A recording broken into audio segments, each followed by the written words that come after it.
are you supposed to stop overthinking and just allow the thing that you want to manifest? That is the theme for today's video, because I get lots of questions from people on this topic.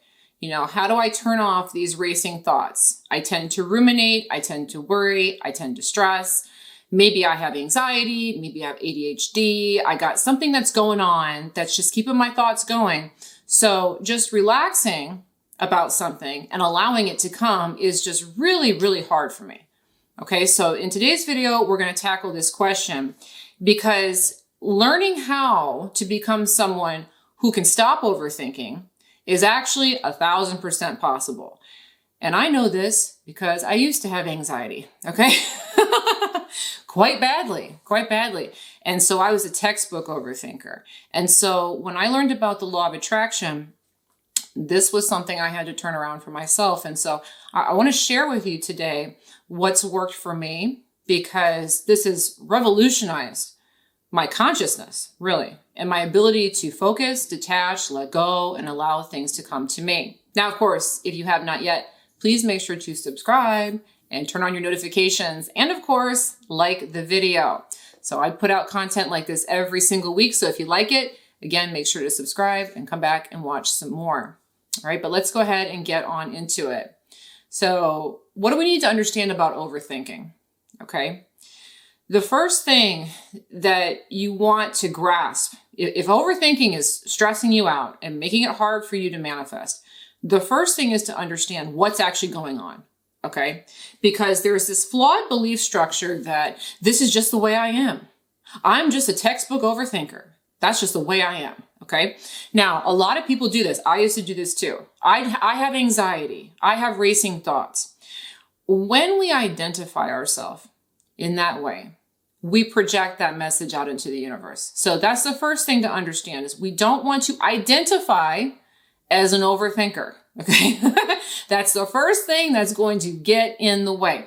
You can say something to the effect of, I've been overthinking. Sometimes I deal with overthinking. That's fine. But we want to get away from the idea that I am an overthinker. Okay. Because I see people do this a lot. And I know that I used to do this a lot. Once we identify ourselves this way, it's going to be almost impossible to stop the overthinking, because we've already decided this is the way that it is.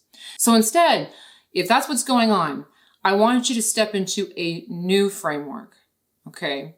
The new framework is an understanding how the overthinking actually evolved. So thanks to the law of attraction, there's this concept called momentum. So whenever you think a thought, you draw into your awareness more thoughts just like it. Now, if you don't believe me, you can practice this, okay? So you can sit there for a minute. You can pause the video if you want, and you can sit there and think about something random, like sheep, okay? Think about a sheep. Just be thinking about it.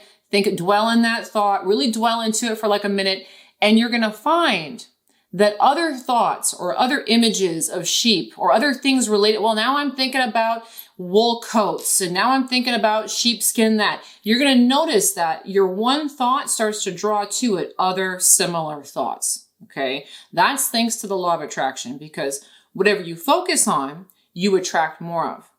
So if you've been identifying as somebody who has anxiety, or I'm a textbook overthinker, all that means is I've been attending to these external thoughts and drawing more to me. I've been attending to the idea of rapid thinking, and I'm attracting more rapid thinking to me. That's all that happened. I focused on the idea of overthinking, and I attracted more overthinking. That's what we have to understand. So it's not that you are destined to be an overthinker for life, okay? No, you're not. What we have to do, though, is we have to understand what's going on. We need to find a way to stop focusing on all of the noise so that peace becomes more dominant in your world. And this is an interesting thing because, one of the ways that people train themselves to become calmer is through the process of meditation. Okay, so this is always a good suggestion. So if you consider yourself a textbook overthinker, meditation is a good idea, okay? But a lot of times when people are first introduced to meditation, What they'll say is, I tried it and it didn't work for me. I sat there and I kept thinking thoughts. And the person doesn't quite understand that, yes, of course, you're going to keep attracting thoughts for a while because you're used to attending to them. The meditation is there to train you to think less. Okay, so if you've ever tried to do meditation and you decided not to do meditation because it didn't work, oh yes, it's working. The point is that you have to sit there and keep directing yourself back to the stillness. That's the point. Okay, so when it comes to learning how to become someone who thinks less so you can just manifest more, the big thing is learning how to reside in the present moment and be singularly focused rather than focus on all this stuff going on out here. I'm presently focused in the single moment. Now, why this is important is that your present moment is where your power is. And when your mind is calm and still and focused, it's in that state of everything is working out for me. I'm not stressed out about all this stuff going on. I am centered. I am calm. I'm in a higher vibration. Therefore, I'm able to receive. I'm not paying attention to all the noise and all the things that could be going wrong. Instead, I'm projecting this idea that everything is okay right now. So that's why meditation is an important practice, because meditation will teach you how to just keep directing your mind back to one thing. So sometimes it has you focus on your breath. So just focus on your breath going in and out. It'll have you focusing on one thing. And if a thought comes up, you just dismiss it and come back to the one thing. Now, it may take a little bit of training, and that's okay. But understand that every time you practice the stillness and focusing in the present moment, that becomes more dominant with the law of attraction. It becomes easier. Now, in addition to learning how to focus in a singular way, again, meditation is helpful.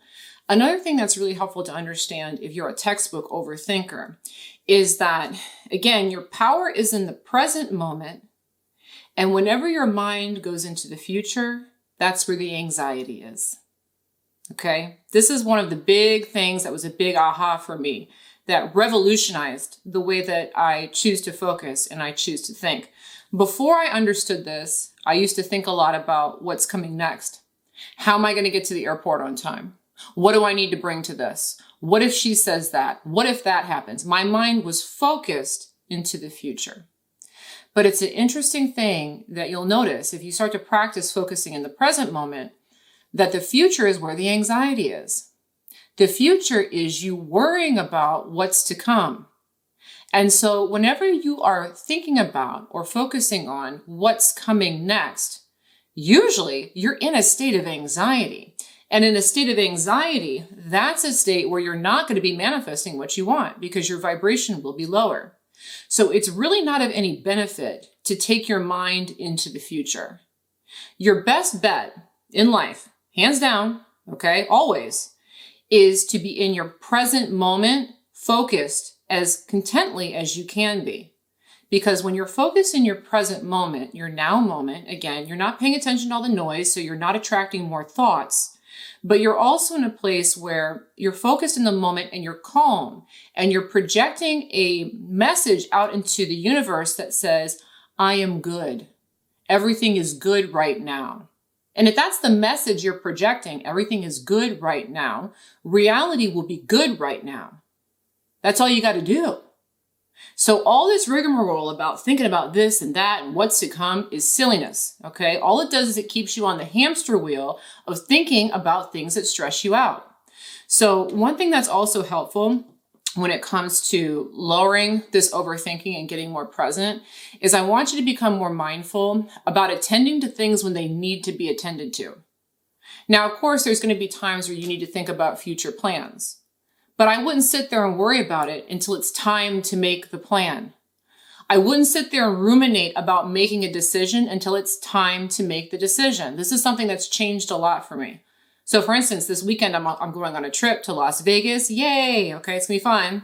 But in the past, I would have been worried about getting all my stuff packed early or checking all the restaurants and making sure everything was Now I have a much more relaxed attitude about traveling. When it's time for me to book the flight, I sit down and figure it out. When it's time for me to pack, I go ahead and pack. I'm not trying to get everything done in advance. I'm not worried about things that don't need to be done yet. Instead, I'm trying to stay as much as possible in my now moment and make it as peaceful as I can, because I understand now that the minute I go into the future and I start worrying, now I start that cycle again of attracting more of that rapid overthinking that prevents me from relaxing and just attracting the things that I want to attract. So overthinking is really something that interferes with the process of detaching or the process of letting go. It's just impossible to let go of your desire if you're constantly ruminating about it and you're constantly thinking about it. And so last year, I actually made a program about detaching and letting go. And that program addresses this concept of overthinking and the mind just moving way too fast to actually detach and let go. And the reason why I'm mentioning this is because in just a couple of days, this program is actually going to be going on its annual sale. So I do put my programs on sale once per year. And so the sale for this particular program will be going on Thursday, October 16th through Thursday, October 23rd. And during that window, you can get it for a whopping 50% off. Okay, so it is the only time this year that program will be going on sale. So if you're interested and you have not yet, please make sure to go ahead and sign up for the notifications for that sale when it goes live so that I send you that 50% off coupon code. Again, sale's coming very, very soon. So if you're interested, again, go ahead and sign up for the notifications. In addition to that, if you have not yet, please make sure to go ahead and take my 5-minute manifesting test. It's free, but it will show you if you put something out, it will come back to you. So this is a fun little test that you can take to prove to yourself that you really are the creator of your reality. So if you have not taken that test yet and you'd like to, please make sure to go to manifestingtest.com to take that test. Again, that's manifestingtest.com. In addition to the detachment program, I've got lots of manifesting programs. If you want to see what all kinds of manifesting programs I do have, again, go ahead and look below. There will be links in the description. And then I also do have a membership program. So if you haven't checked that out yet, again, take a look below. Please make sure to go ahead and subscribe, like the video, and also turn on your notifications so that you are notified the next time I go live. But thanks so much for watching today's video on how to stop overthinking and just let it happen. I really hope that you enjoyed today's video. And of course, I look forward to bringing you another one soon. Bye-bye.